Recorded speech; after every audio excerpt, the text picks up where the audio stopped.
अयोध्या में 22 जनवरी को पूरा देश उस पल का अनुभव करेगा, उस पल का गवाह बनेगा जब राम मंदिर में प्राण प्रतिष्ठा होगी। भगवान राम की बाल काल की मूर्तियां स्थापित होंगी, वो भी प्रधानमंत्री नरेंद्र मोदी के कर कमलों से। नरेंद्र मोदी ने इस पूरे कार्यक्रम को भव्य और अच्छा बनाने के लिए पूरे देश से वीआईपी, इसके अलावा गणमान्य व्यक्तियों को निमंत्रण भेजा है और सभी को अयोध्या में आने के लिए कहा है।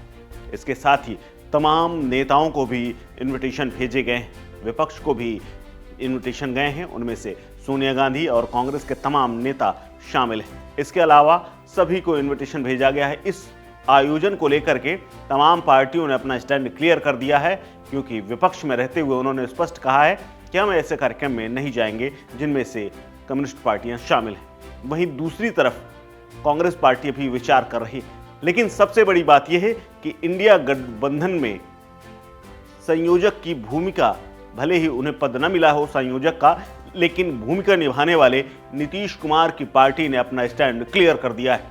आज जब ललन सिंह को हटा करके नीतीश कुमार जदयू के अध्यक्ष बने और उसके बाद प्रेस कॉन्फ्रेंस हुई, तो उस प्रेस कॉन्फ्रेंस में जब राम मंदिर में जाने और वहां पर प्राण प्रतिष्ठा में शामिल होने को लेकर सवाल पूछा गया, तो उस पर पार्टी के नेता केसी त्यागी ने स्पष्ट कर दिया कि अगर उन्हें इनविटेशन मिलता है, यानी उनकी पार्टी को अगर इनविटेशन मिलता है, तो उनकी पार्टी इस आयोजन में शामिल होगी।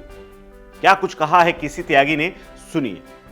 लेकिन राम मंदिर के लिए न्योता अगर मिलता है तो हमारी पार्टी उसमें निसंकोच शामिल होगी।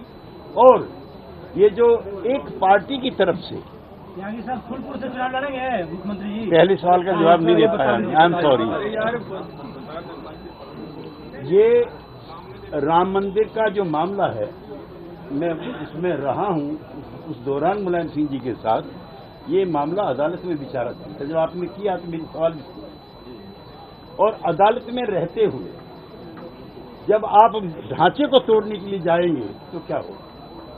सुप्रीम कोर्ट का फैसला आया, हम सब लोगों ने स्वीकार किया, किसी एक पार्टी ने बताइए स्वीकार न किया। और भगवान राम जो हैं, डॉक्टर लोहिया जो हमारे नेता थे, उन्होंने बहुत बड़ी किताब लिखी है। राम कृष्ण से भी ज्यादा क्यों मान्य हुए, उस पर लंबा लेक्चर हो जाएगा जो आज का टाइम नहीं है, लेकिन हम उसमें शामिल होंगे अगर हमें आमंत्रित किया जाता है। लेकिन ये पार्टी का ना एजेंडा होकर के ये सनातनी एजेंडा है और इसमें बगैर भेदभाव के सबको बुलाना चाहिए। दरअसल 22 जनवरी को पूरा भव्य कार्यक्रम पूरा देश बुलाया गया है आयोजन में। इसके अलावा 22 जनवरी के बाद से यानी 23 जनवरी से आम जन इसमें जाकर के दर्शन कर पाएंगे।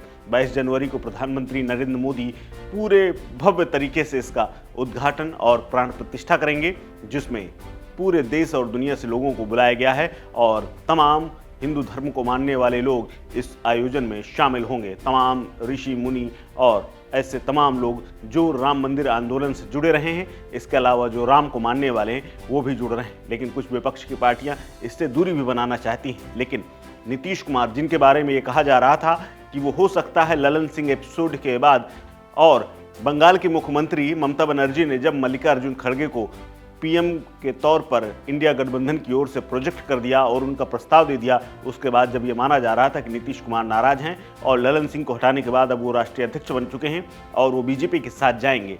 लेकिन बीजेपी के साथ भले न गए हों, लेकिन इस पूरे आयोजन में वो जाना चाहते हैं और उनकी पार्टी के नेता इसमें शामिल होंगे, जो एक सकारात्मक कदम के तौर पर भी माना जा रहा है। इस खबर में फिलहाल इतना ही। अपडेट्स के लिए बने रहिए वन इंडिया हिंदी के साथ। नमस्कार।